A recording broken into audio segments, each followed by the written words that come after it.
Hey, folks, welcome back to Rugby Ascendant. This is Chris in Central Pennsylvania. And hey, look to my side there. Who do I have but none other than USA Eagle, Sevens Eagle there, right there. Dallen Stanford. Dallen, how's it? Welcome back to the program.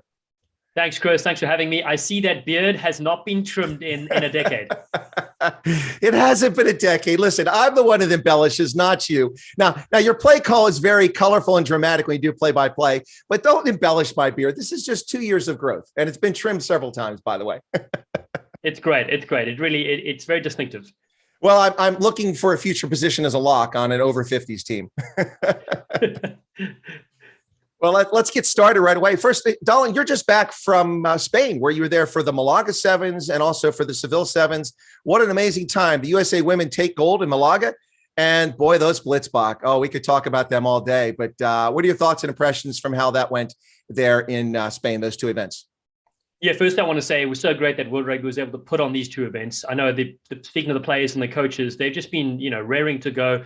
It's been very difficult to get teams assembled, and it's unfortunate New Zealand couldn't make it, Fiji or Samoa. But outside of that, the teams that went there had an unbelievable time. On the women's side, I got a chance to cover most of the tournaments in those two countries, and it was just so special seeing teams like Russia do really well. They knocked out Australia in the first tournament. The USA with their new coach Emily Bidwell, going for gold, unbelievable final. So many young players coming through with a couple of returning veterans, which is so great. And then the story for me also was like teams like Poland taking part in their first ever event and recording a 1 or 2 over the 2 weekends tournament. So that was really exciting on the women's side of things. For the men, the Blitzbach South African team is so solid. I can't wait for New Zealand to join, and Fiji as well, maybe down the line in Singapore and Vancouver to challenge them, because the current teams are struggling to keep match with them. South Africa, they have the bruising hard forwards, but when they get possession, they turn it around. You've got Selvin Davids and 10 other hot steppers that could go through any side.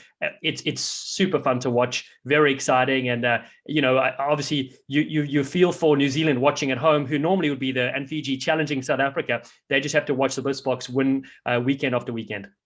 Well, that's a fair point, and that's one I've raised as well, is that the Blitzbach are tearing it up, but Fiji and the All Blacks aren't there. But to be fair, they've been tearing it up for 2 years, even during the COVID era. They won the 2 tournaments in Canada last year.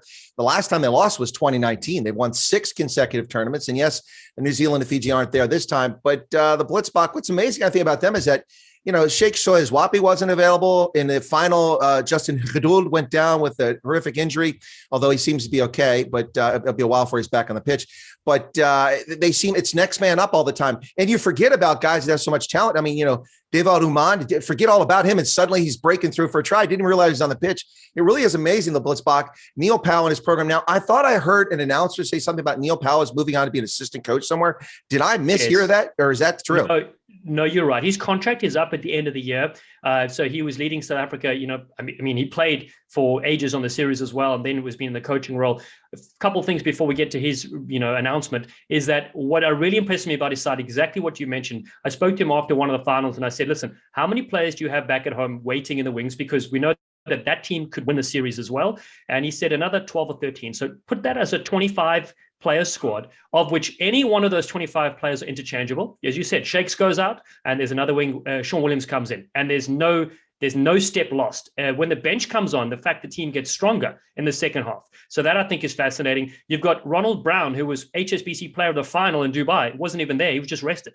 So they have a strong squad. They've been working on that squad in Stellenbosch for years now. And so that's why they are so good, because generally on the series, if you're a front leading side, you will have some injuries over the year, and that will dip your performance. And they have not let off, which is really exciting. So yes, he goes to the Sharks, unfortunately, in Natal, and he will take up a role there. He did say he's anxious about it because he's been involved with Sevens for so long. But again, he's one of the most, defensive-oriented coaches there is. And when they have a possession on attack, they do so well. So he'll be a big loss for South Africa. Be interesting to see who replaces him.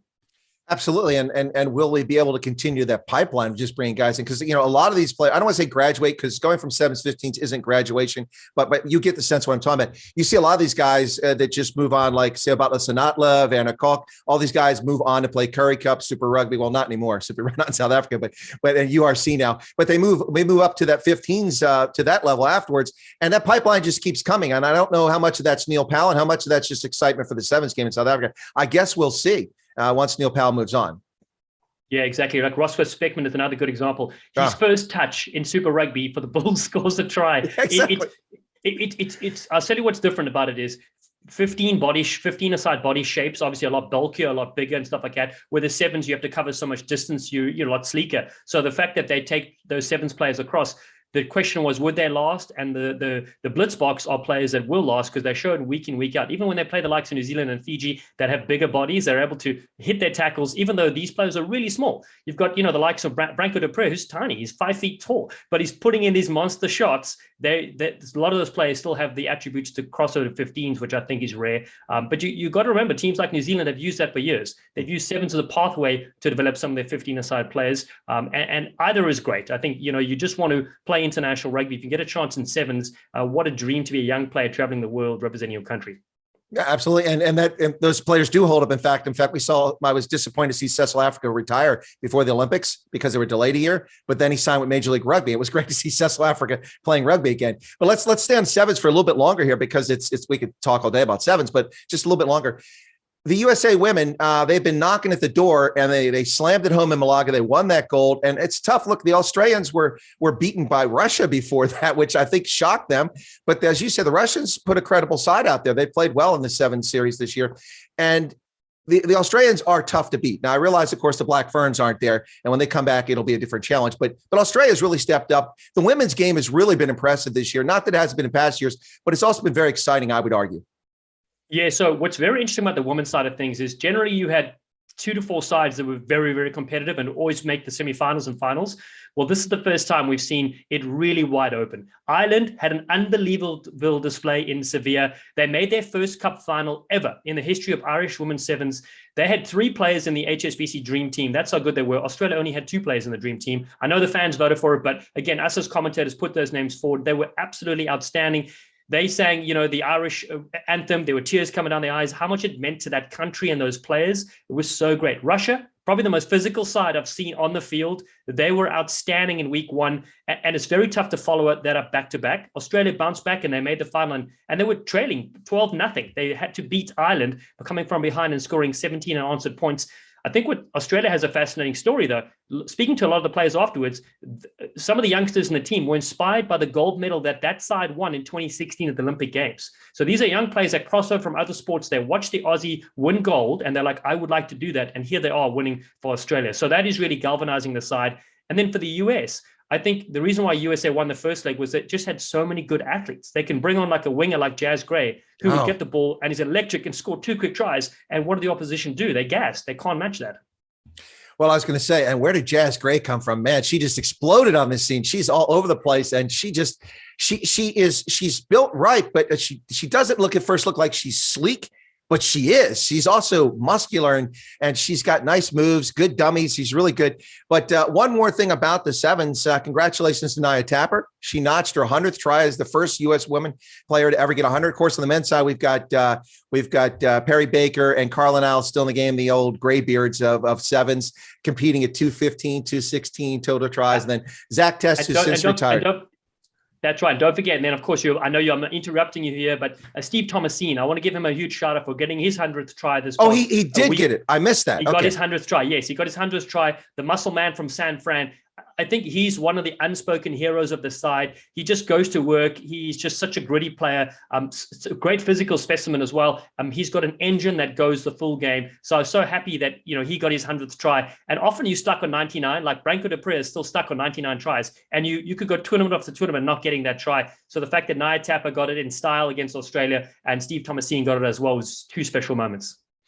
Well, yeah, I missed Tomasin because I missed that last game. It was like 4:00 in the morning and it wasn't for the semifinals. So I'll be honest, I skipped that game. But yeah, so congratulations. That's what I was getting at. So Zach Test, who's since retired, 143, and then now Tomasin with 100. I was going to say 99, but you've corrected me. So no problem interrupting me there. We don't want fake news here. But congratulations. Well, Tomasin kind of reminds me in some ways is that guy that a lot of people overlook, and he is unheralded, like Ben Pinkelman. When Ben Pinkelman was playing on the team, Ben Pinkelman certainly had moments of brilliance and flash that really a lot of people like, who is that guy?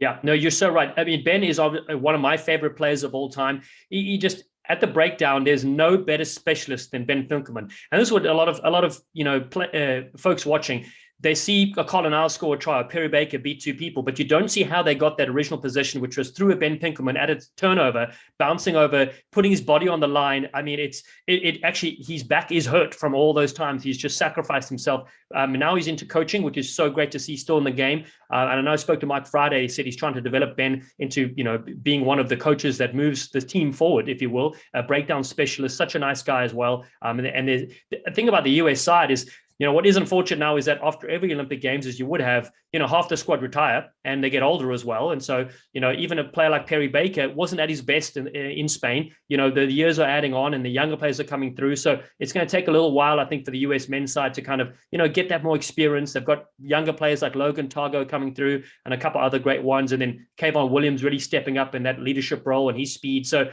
they're still figuring it out. It's very tough at the top. In the men's side of things, there you have, up to 8 to 10 sides that really could challenge for it. Well, that's the thing I have to say is that Kayvon Williams, when he first came up, he seemed to have a lot of handling errors. At least that was a perception as a fan. I was like, oh, man, who's this kid? Come on. What's he got for the game? Oh, man, I regret ever saying that in the early days. This guy is unbelievable. He finds space where space doesn't exist. Well, it exists, but none of us see it except Kayvon. Oh, it's just his moves in Seville and also in Malaga were fantastic.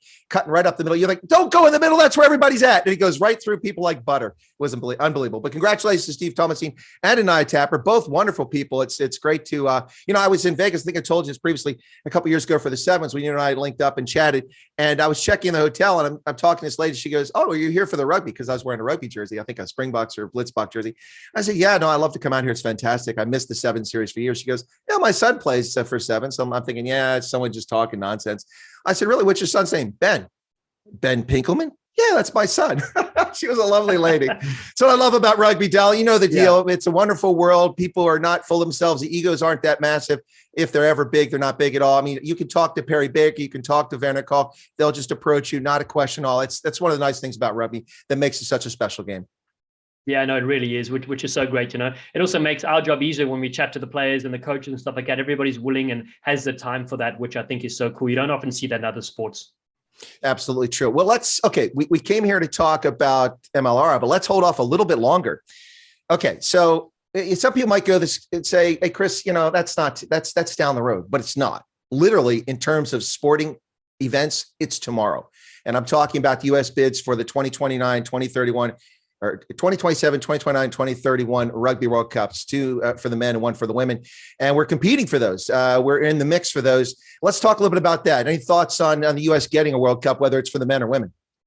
Yeah, exactly. I know that the 2031 Rugby World Cup is the US is the front runner for that, which I think is fantastic for the game.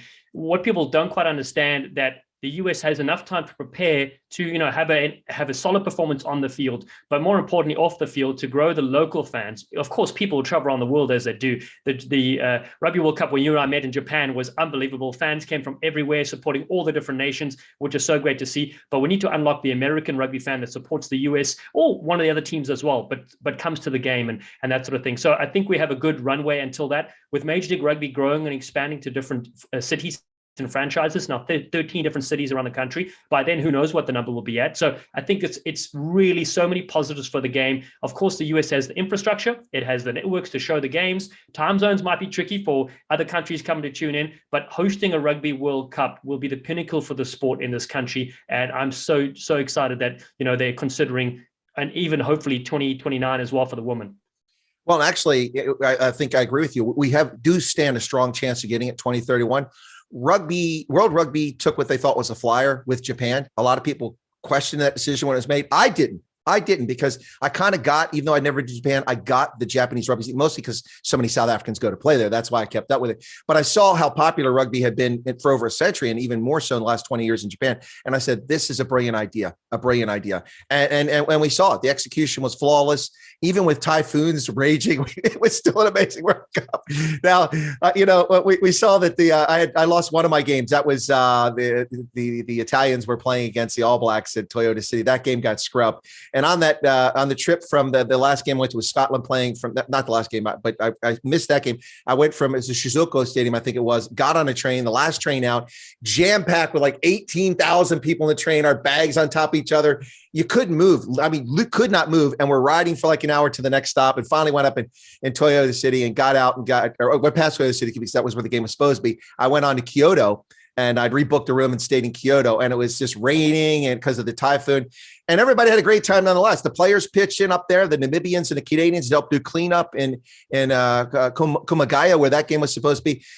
Even typhoons couldn't ruin the World Cup in Japan. It was a brilliant idea. The only challenge I think for rugby fans in the US and for those coming around the world is that scheduling your visit. You know how I am, Dallen. I like to go to 15 to 20 pool stage games. That's going to be hard to do in the US. I mean, I could do that in New Zealand. It's short distances. I can do it in the UK and England. I could do it even in France, although that's going to be a challenge for me in 2023, although I have some tickets already.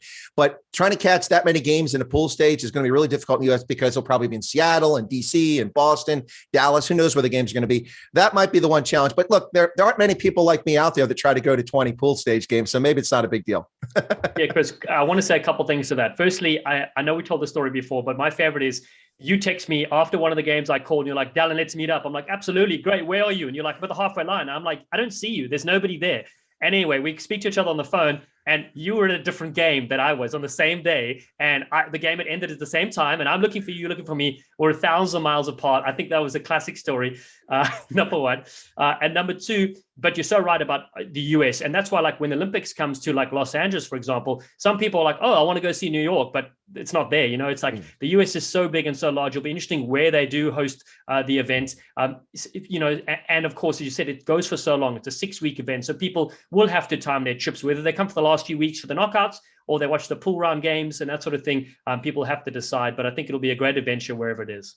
Well, I absolutely agree. Well, for me, I mean, you know my philosophy on this. I prefer to watch announcers like yourself call the games for the knockout stages. The pool stage, you know, I get to see the smaller countries that rarely, you know, I mean, I got to watch Uruguay play. They were fantastic in the World Cup. I get to see all these other countries I would normally get to see. So that's why I like the pool stage. It's pretty cool. Plus, you know, rugby for me isn't just going to the games. It's a cultural experience. It's visiting places, historic places, and things like that.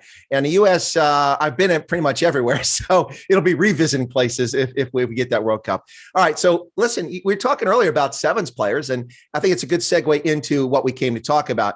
I'm going to have to get one of those polos. I was trying to be neutral, so I wore a Springboks jersey from 2007.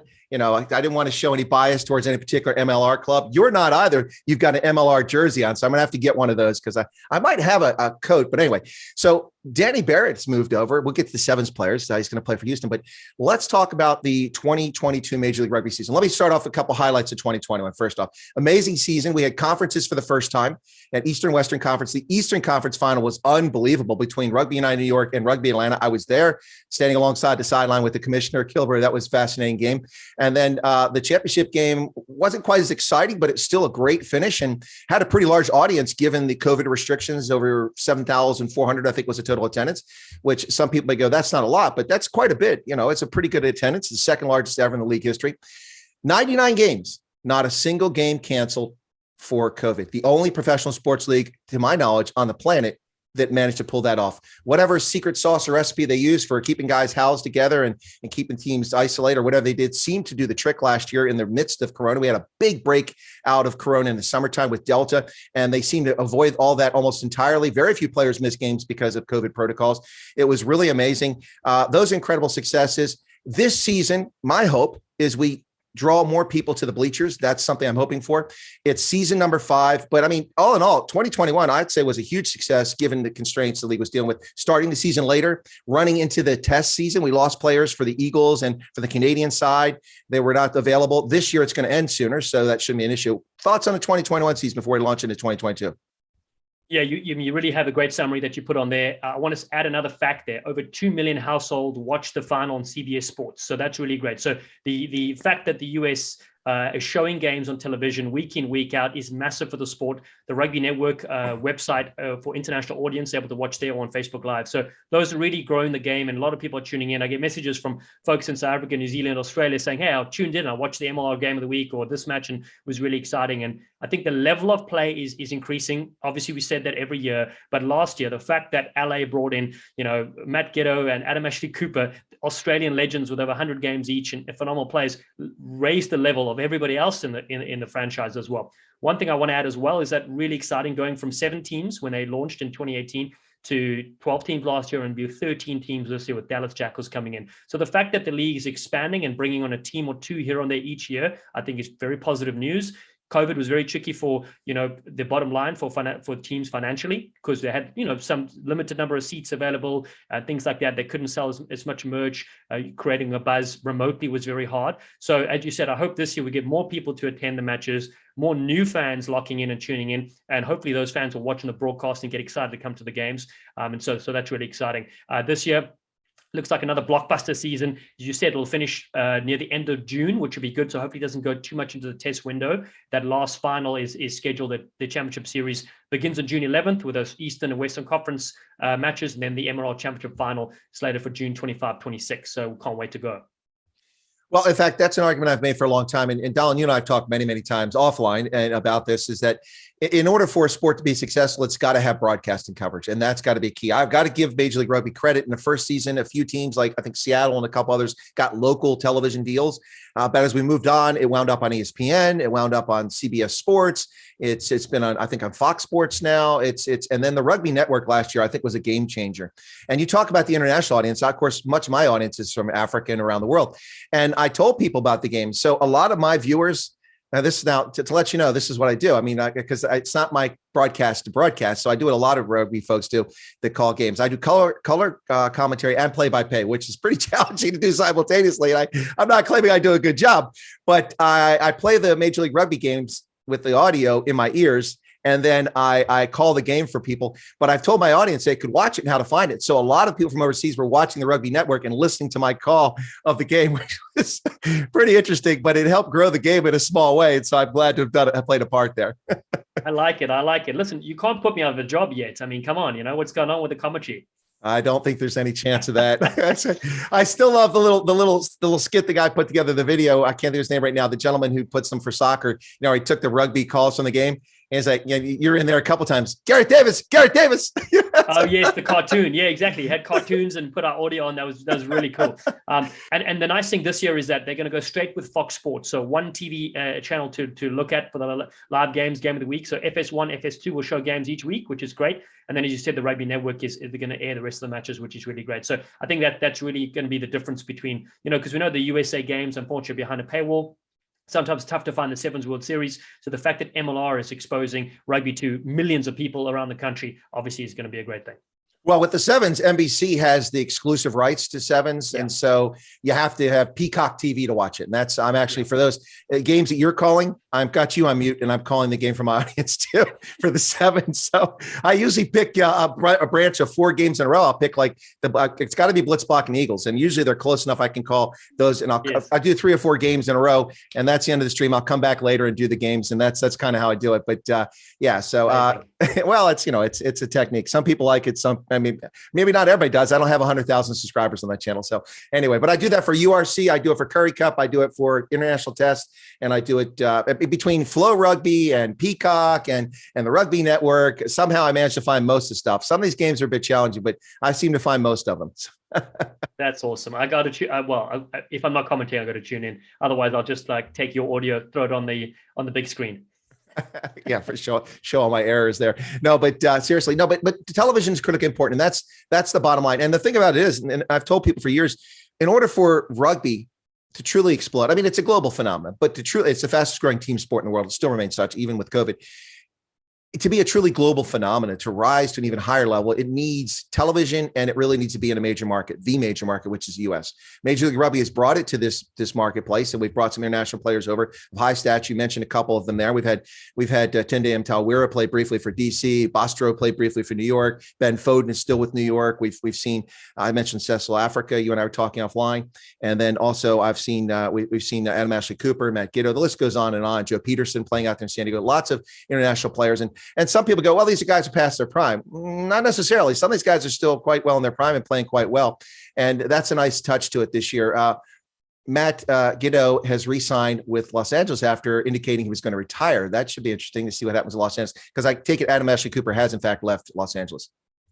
Yes, exactly. I think Adam has, the owner there, Adam Gilchrist, has done a great job of, recruiting these legends to join MLR. I think it's an easy sell, I think, for folks to say, hey, come live in Venice Beach or sunny Los Angeles, play rugby in the Coliseum, such an iconic venue which hosted the final, and doing something you love, which is rugby. And again, yes, the league is tough, but it's not as brutal as playing, in some of the other competitions, which is great, But I think if we look at the conferences, it's going to be interesting to see how these teams do. A lot of changes to the coaching staff, a lot of changes to the different players. You've got 7 teams in the West, you've got 6 in the East. So that's interesting how that shakes up. Each team will still have 8 home games and 8 away matches.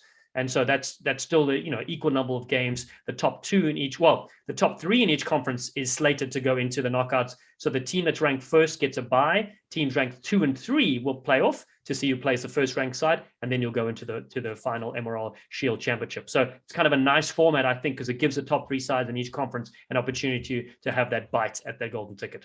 Well, I know certainly that would have been something that would have made NOLA happy last year, because they were tooth and nail and just beaten pipped at the finish line there. And having them play RUNY to go to see who played Atlanta might have been for very fascinating. And it was a great end to the season, but that would have been even more. But last year, of course, they had to deal with the fact they had to start a few weeks later, and we ran through the test season. That's not the case this year. So, and one other thing too, and perhaps what's going on here. I haven't found anything in the league, and you're tied closer to the league than I am.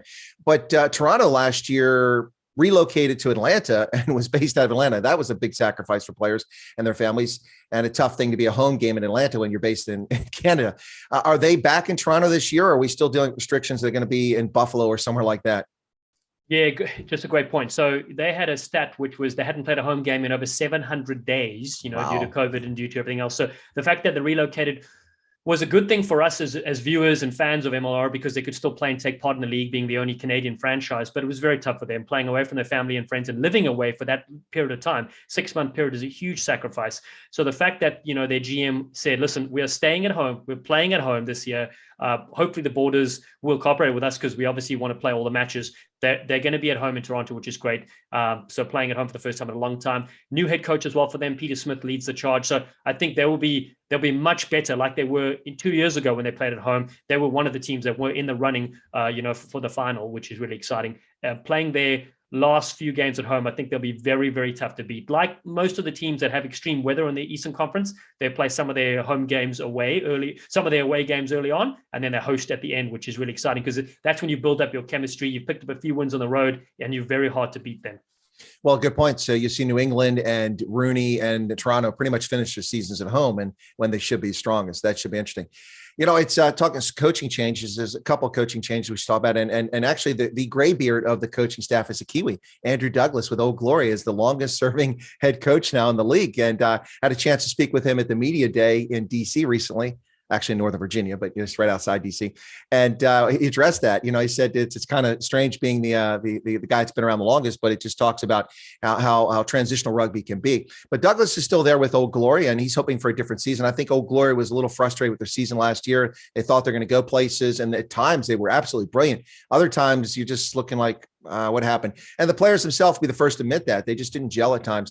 But this year they're looking forward to a better season.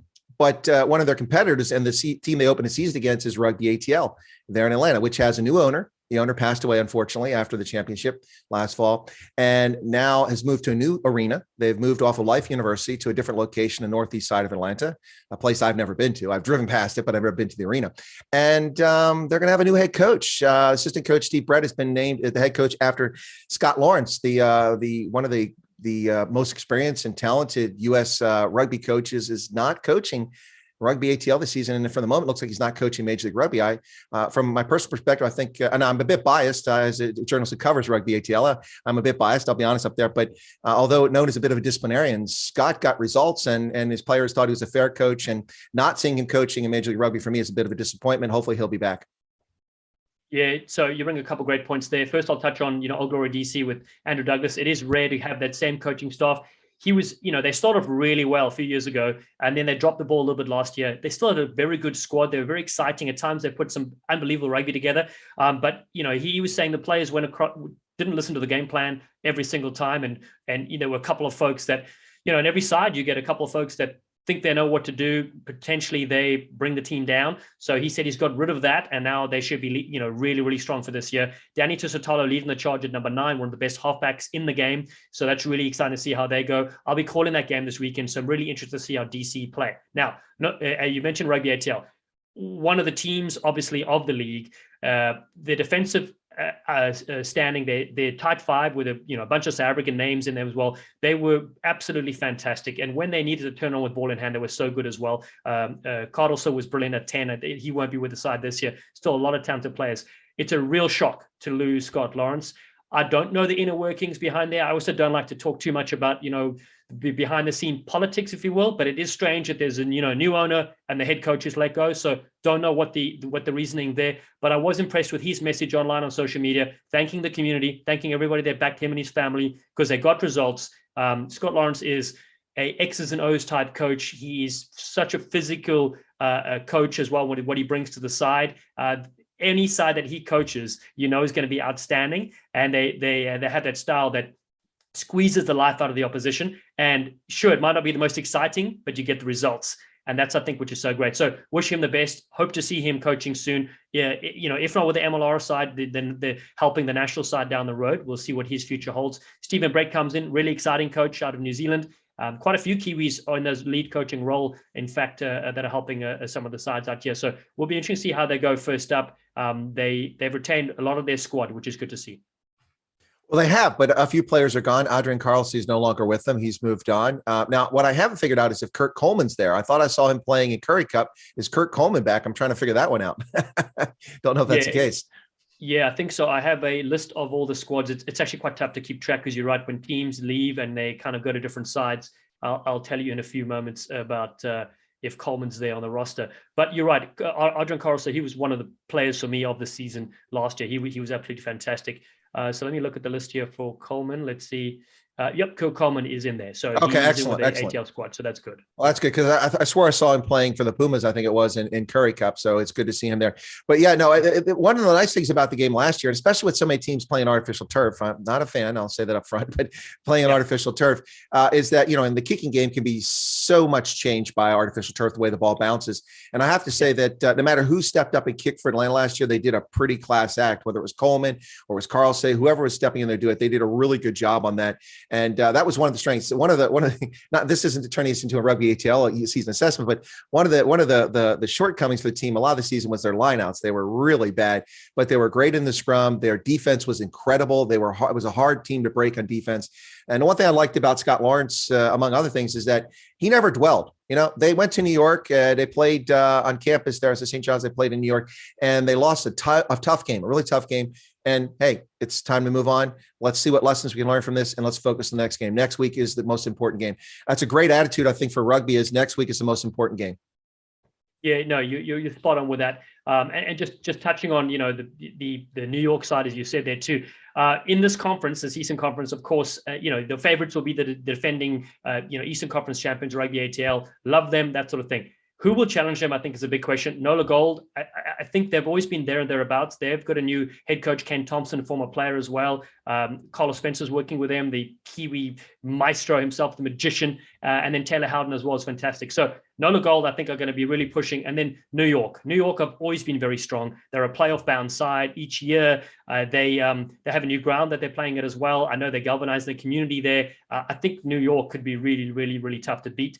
And then, of course, the side that I help a little bit with content creation, the New England Freejacks, also new coaching staff out of South Africa, Scott Matthew and the Kiwi Mike Rogers. They've got 12 to 13 new players that join their side that are very much outstanding players from those two countries. And they're also going to be a very tough side. They will play their rivals, New York, 3 times. So New England versus New York 3 times, and there'll be a huge trophy on the line as well called the Chowder Cup, which I think is pretty appropriate here in New England. And so creating those rivalries is so great. We've seen in other countries, the rivalries are really what it's all about. Yes, you've got the greater competition to win, but it's about those little grudge matches too. Well, there's quite a natural rivalry there, as you mentioned. New York and New England, and in DC kind of fits in there too, especially if a franchise winds up in Philadelphia, which is a hotbed of rugby too on the East Coast. It'd be great to see a franchise going there, and then you'd really have this competition that would go that way. Now, it's I'm going to have to, I don't want to say Rolodex, that'll date myself here, update my Rolodex, but I interviewed so many head coaches last year, and they're all moved on. So I'm going to have to, who's the head coach now? Can I get an interview with this guy? Can I interview with this guy? So anyway, but I'm going to have to get those contacts updated to keep up with things. But it's a team sport, but there were some individual honors last year that were truly amazing. So for instance, the player of the year was Mike Giteau from Utah. He was selected as player of the year. And this one, very gratifying for me. And again, not to be a fanboy here, but to express my bias, Johan Momsen was the forward of the year from Rugby Atl. He was absolutely unbelievable in my view. His play was sterling throughout the season. It's great to see him recognized for that. Somehow I missed that recognition. I sent him a message early this morning and congratulated him. He said, "No, thanks," because we stayed in touch in the offseason. He's quite an interesting player. He also played over there in Currie Cup when he was back in South Africa. Hold on, Chris. You sent him a congratulations this week about when he won forward of the year last year. Yes, correct. Hey, I'm too busy keeping up with fake news. It's hard to keep it all straight. No, I missed that. Well, maybe to be fair, maybe this speaks a little about an effort we need to make in promoting the league and spreading the word. I don't recall an awards ceremony. The World Rugby Awards, I'm tuned in. I'm watching that. I know when it's going on, and I know who wins and doesn't win. I'm also quite angry that there were no Springboks in the World Rugby Player of the Year this year. Just saying. Yeah, no, I exactly. Yeah, that was an interesting selection. But I agree. Potentially, it could be done after the final. It could be hosted there. If the final is going to be at a great venue like the Coliseum or wherever it is played, later this June, then there's a ceremony that goes with that as well. 100% agree. I'll put my hand up to see if I can dish out some of the awards there, which would be great. Oh, that'd be pretty awesome. All right. So we've kind of touched on the Eastern Conference just a little bit here. And you've talked about now last year we talked about who the front runners were. And I think we thought it might be a little bit different. We always thought RUNY was going to be in it. I think you mentioned NOLA, we competitive last year, but I thought Toronto would be competitive. But then at the time we spoke, it was earlier before the season started. And I didn't realize that they were going to be in Atlanta, which is a big, tough go for them. As you said, the thing about Toronto in the previous couple of years when they played and they came in the league, they were really tough when they went back home later in the season. They really, really were a tough team to defeat for anybody that went up there. So that seems to me, I don't know if Toronto's going to be competitive this year, but certainly I would think that the 3 teams you mentioned, maybe even New England also might be competitive in that Eastern Conference. Now, in the Western Conference, obviously we expect LA to be competitive. Seattle, which took the first 2 shields, the first 2 seasons, and then we had the abortive season because of the Corona in 2020, only 5 games were played. So that was a wash. But in the first 2 seasons, they were stellar, huge crowds turn out in Seattle for that team, massive fan support, very popular, lots of merchandise sales, lots of attention, television, everything happening for the team. And then they kind of stumbled recently. And I don't know if they're competitive. I haven't had a good look at their squad to see what their potential is here. But LA, certainly. Utah, which struggled the first couple of years, was really strong last year. I'd say Utah looks pretty good. What are your thoughts on front runners in the Western Conference? Yeah, let me run through the teams just because each one is kind of unique, and I'm also it's very tough, I think, or like in anyone's role at the beginning of the season to judge the squads. You don't really know how they're going to be, who's going to turn up, and that sort of thing. But let's run through them briefly. Sure. LA, as you said, the Giltinis.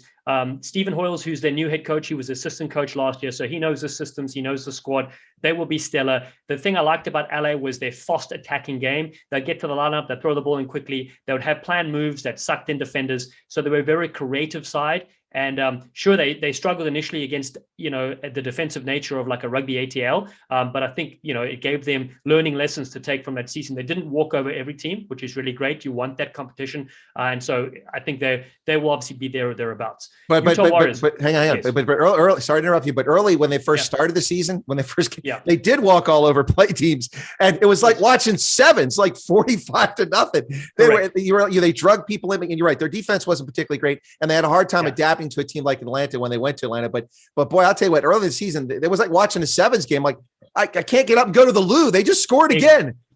Exactly. You're 100% right. You need it, especially as the broadcaster, you need to keep your eye out who's scoring every time. But what I'll say is, which is really cool about the league, is that the rest of the MRR side obviously started watching videos, started watching film, started analyzing them, how best to play them. And the games were a bit closer near the end, which is great. It's what you absolutely want. So they took the MLR level to the next stage, which is the progression you want to have, a side leading the charge there. Now, the Utah Warriors I was touching on, they were one of the most exciting second half comeback sides that we've ever seen in the league, led by Giteau. You mentioned his name, a bunch of talented players in their team. I think if they can obviously start their first half of the season better than they did last year, they could really be in the hunt and in the running.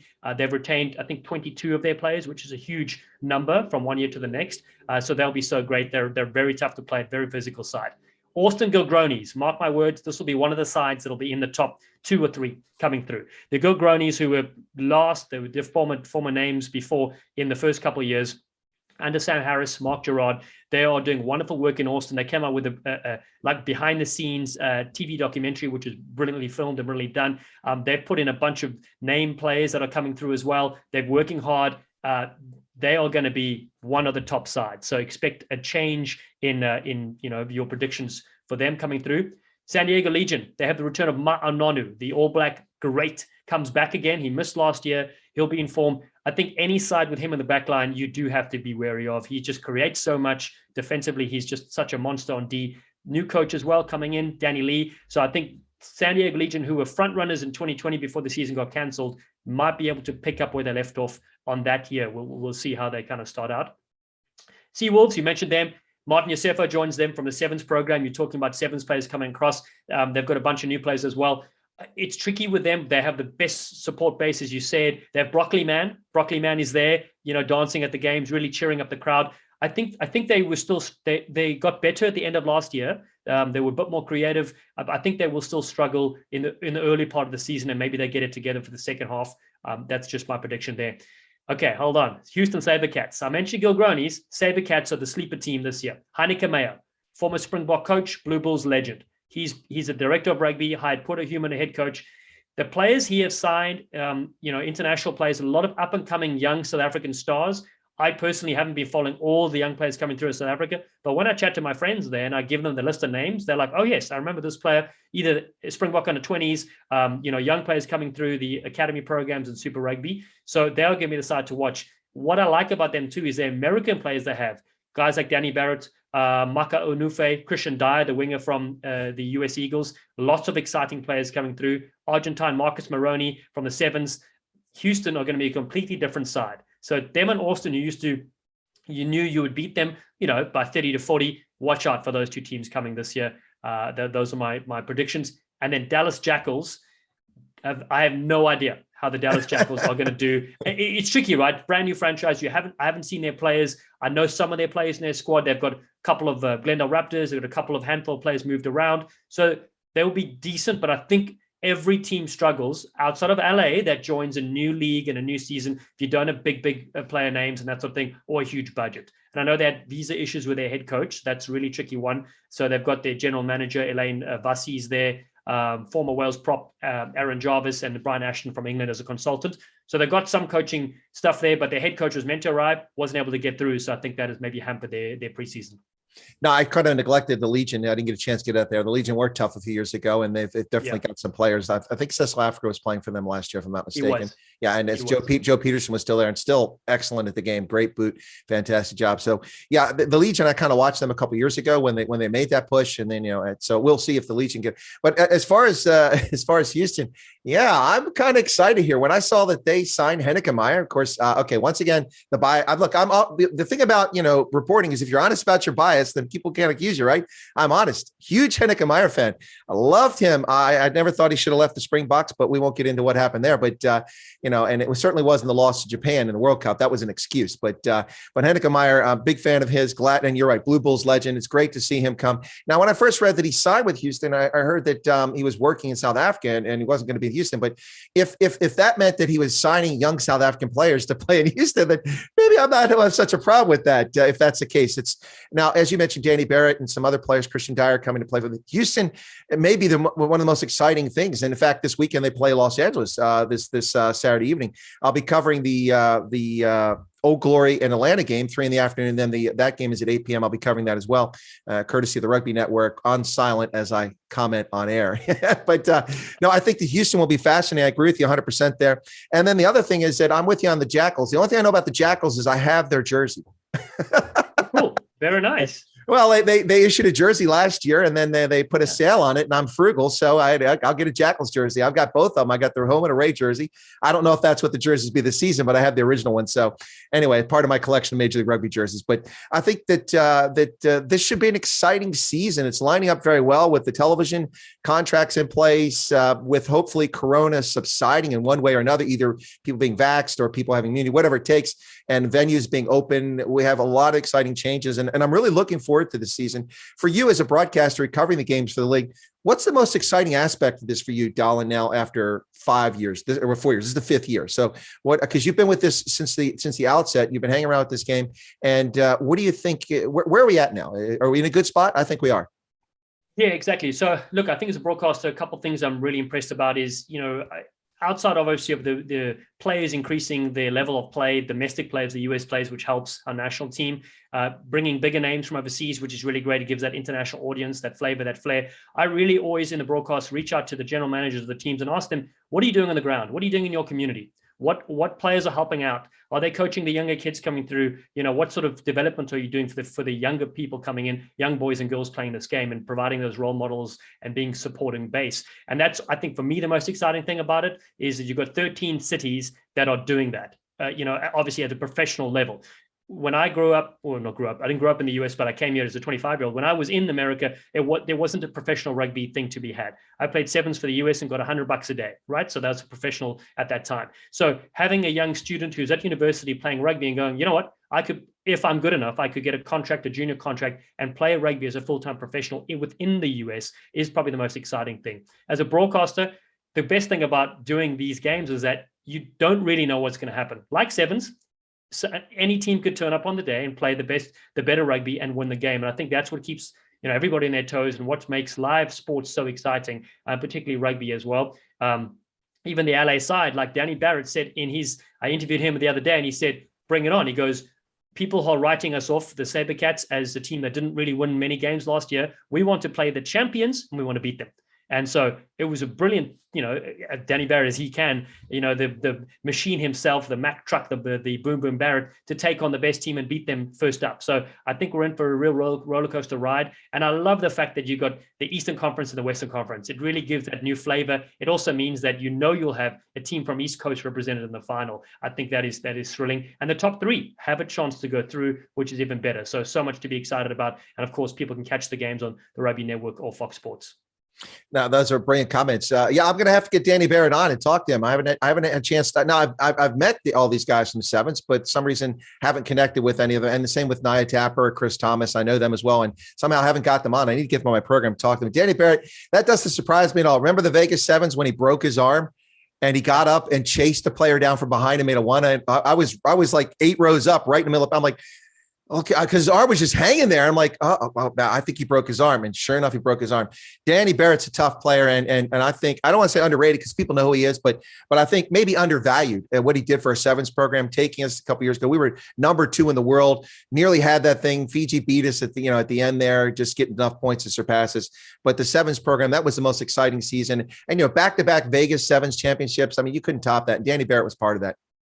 Yeah, he was. I don't know if you saw a bit of the Premier Sevens, which is another exciting thing we need to mention. The fact that you got women and men playing professional sevens in the US. Yes, it was only one tournament last year, Memphis, Tennessee, but they plan to do 4 or 5 events this year and keep that going is really exciting. But Danny Barrett had an intro video in Memphis, Tennessee, where he took a guitar, smashed it to pieces in a little video montage. Was so cool. And yeah, he really brings the heat. He's such an exciting player to watch. I would not want to face him if I was playing him because and this is the thing about Danny, even the sevens, he's a clear line to the try to score, but he'll turn in and look for the last defender and run them over. Exactly.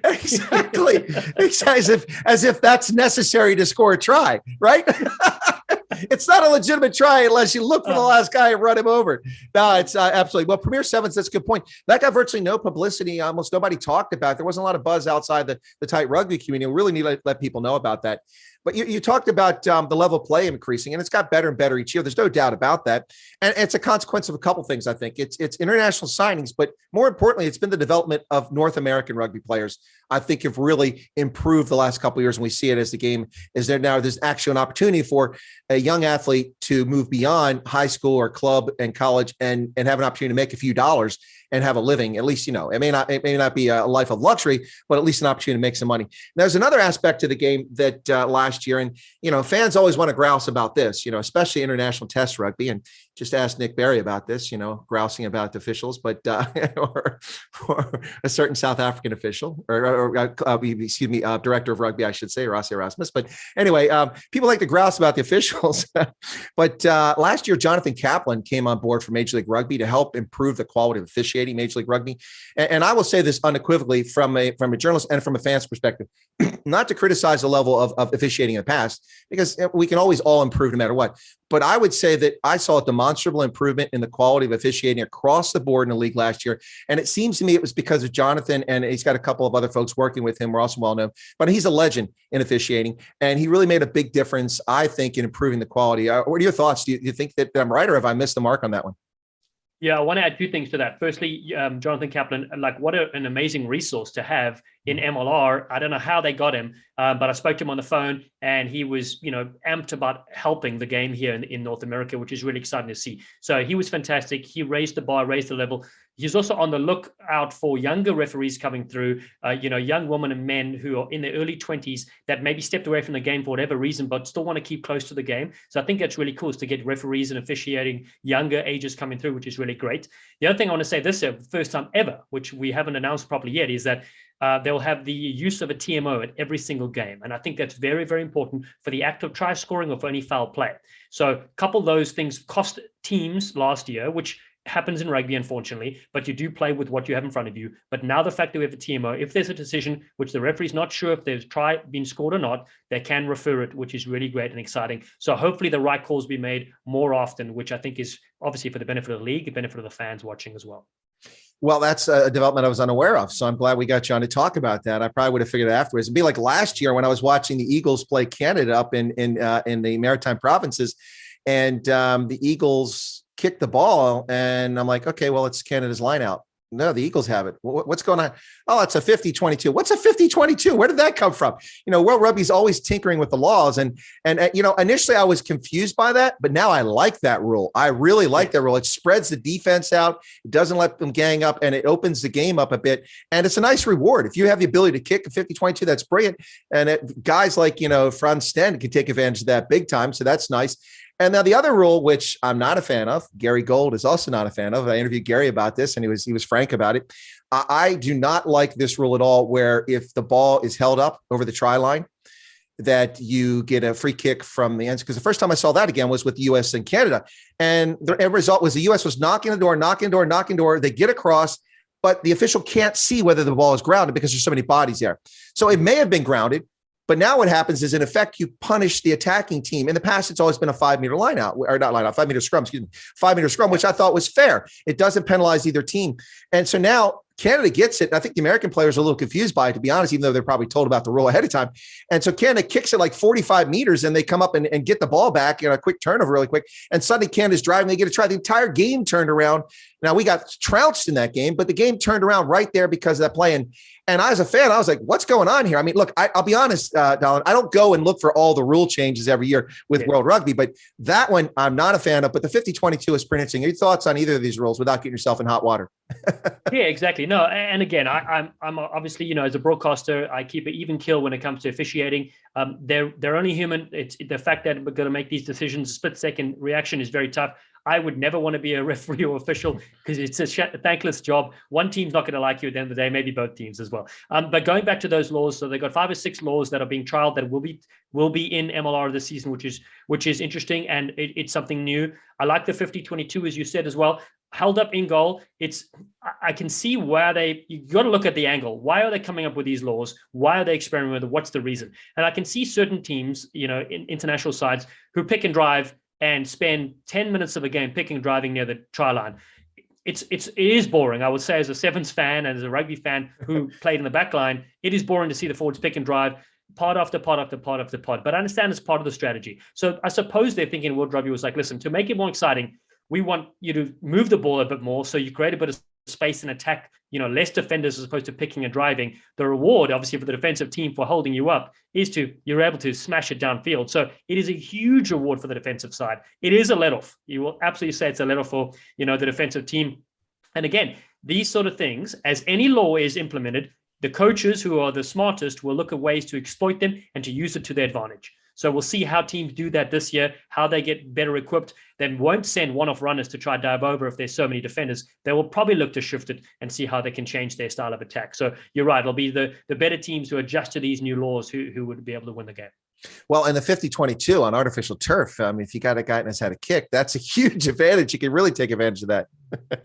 Yeah, exactly. You mentioned Frans Steyn. His kicking abilities are unbelievable. But the nice thing is, just so folks, it's inside your half. So you could just be 1 meter inside your half and you just, chip it through with a little roll or whatever. It must bounce before it goes inside the 22, which is great. So quite a few kickers have that skill set to be able to do, and you get the attacking lineup. So it is really intriguing. No, absolutely. So, Dallen, this season, now, of course, you have Rugby Hive. That's one of your products. And, of course, you've got what is the original one that you did back when you were a kid is still online. What's the name of that one? The Rugby Corner? The Rugby Corner. Yeah, I don't do too much with that, but you're right. The podcast, Rugby Hive goes. We've got merchandise as well at the World Rugby shop, which is cool, and supported by a few sponsors as well, which is really nice. So it's kind of great. It started during COVID when we couldn't go anywhere, but we could chat to all these legends from around the world. So we still do a podcast every now and again. It's not as frequent as it was.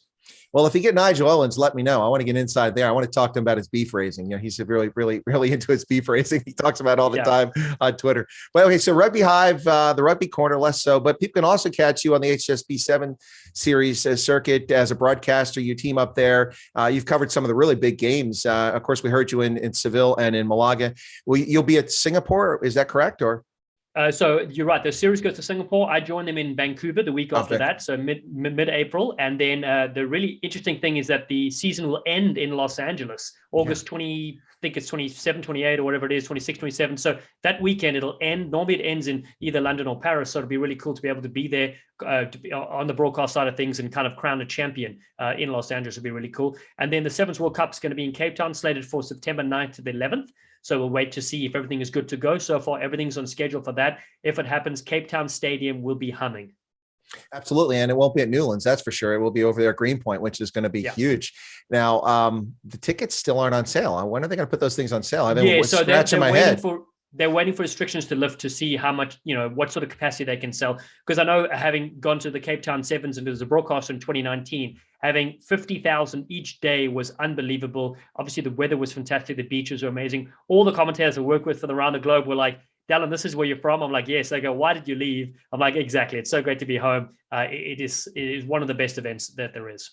Absolutely. And that's what I'm waiting on, not to pick on any sports leagues, but to pick on the virus. I'm a little frustrated. I had a bunch of tickets to Rugby League World Cup. That's been postponed from last year to this year. I have tickets to the Women's World Cup, which is postponed from last year to this year. I intend to go to the Sevens World Cup in Cape Town. I'm going to be exhausted and bankrupt before this is all over because all these events are happening September to November. I haven't even talked about any test series, but it's going to be pretty crazy. Speaking of places this year, so let me finish that first thought there. So you also are doing the Major League Rugby broadcast. Is there a set schedule to it, or do you get a premier game of the week, or how's that working out? Where can people catch you? Is there some way, if we want to tune in and listen to Dolan do his commentary, where do we do that, or we just hope that he's on this game? Yeah, that's a great question. So there's no set schedule. You give your availability, first of all, to Major League Rugby to see which weekends you can do. I think, one thing people don't understand is while it's really exciting to travel the world, broadcasting and being like in that great hot seat, if you will, it is tough on family and friends and, being home and things. So I've tried to be flexible in my schedule that I'm not away every single weekend, but saying that I will be away quite a lot.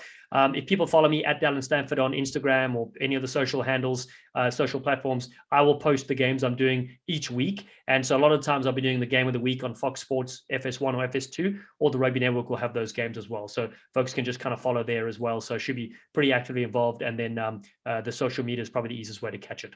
So you will be traveling to games. You're not going to be in some central studio this season. No, we will be in studios. Yes, it will be either in Austin, Texas, calling games remotely, or we'll be in Indianapolis doing the games, which is another added complicated layer because you're not at the stadium. You're not seeing the full vision of the field, just with the camera folks they're able to supply to you. You're not soaking up the energy of the ground, but it is an easier way. For example, this Saturday calling 2 games in 2 different cities. So the fact that some people will often confuse, they're like, hold on, how are you you were in DC earlier today and now all of a sudden, you're in Los Angeles. Yeah, exactly. No, but I mean, let's be fair. I mean, it may be challenging, but there are some advantages to it. That's one, you can cover games around the country. And the second advantage, I think, is that it's not like sitting in a major league base or minor league baseball ballpark in Coney Island where fans are walking 2 feet behind you and you're trying to do a live broadcast with 30 knot winds, trying to figure out where the lines are on a baseball diamond as a team plays. That had to be challenging, Dallen.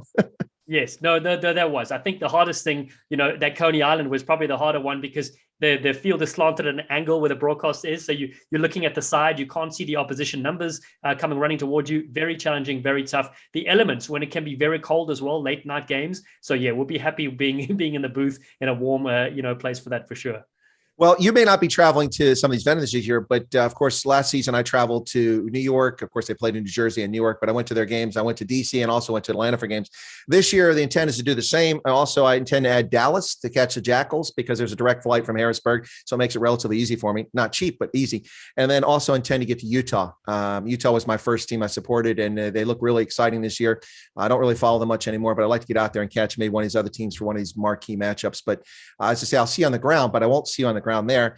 I don't know what's going on with Canada for the April tournament, so I don't have any tickets for that. So I don't know if I'll see you in Vancouver, but we'll figure something out next time we link up. But anyway, Dolan, let me give you a chance to throw anything out there that you want to mention, wrap up and talk maybe about the season, something exciting, why people should come out, watch it or tune in, watch it, because it really is, in my view, a fantastic game. I'll give you the final comments here and then I'll wrap up.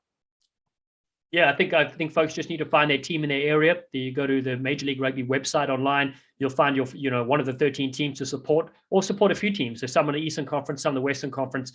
It is the most exciting game there is, I think, and what that does for the community as well, which is so great. So, certainly go find your team there. And in terms of the broadcast side of the things, I've already mentioned the rugbynetwork.com is where you can kind of go to, you can see which games are shown. Each city may have a local network as well. I know here in New England, they're showing some of the games on NBC Boston, a local channel, which is as well, and Fox Sports 1 and 2, which is great. If folks want to tune into the Rugby Hype podcast, have a check out there as well. We probably speak to folks now every month or every second month, depending on the travel schedule.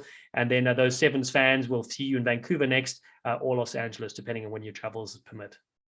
Fantastic, folks. Once again, that's Dallen Stanford, former USA Eagles 7, originally from the mother city of Cape Town, a place that pulls on the heartstrings of many folks, either who are from there or have been there, like myself. Looking forward to the Sevens World Cup there this fall. Hopefully that'll be exciting, and hopefully tickets will go on sale sometime soon. We'll see what happens. But I will say one thing, Dolan. I have high hopes for the Cape Town Sevens World Cup because South Africa has just lifted restrictions for people who test positive for corona but have no symptoms, don't even have to self-isolate anymore, which is a really strange development. So if they're going that lax on standards, I suspect that in the coming weeks, we might see even more standards, restrictions lifted, and hopefully we'll have a very successful Sevens World Cup in a season, which will have the Women's World Cup, the Sevens World Cup, and Rugby League will have a World Cup all in the same year. Anyway, Dallen Stanford, it's a great oak. Good to see you again. Best of luck this season. Good luck calling the games, and we look forward to hearing your broadcast. Thanks, Chris. Keep well, stay strong. Look forward to hearing your commentary as well sometimes. All right. Thanks a lot, Dallen.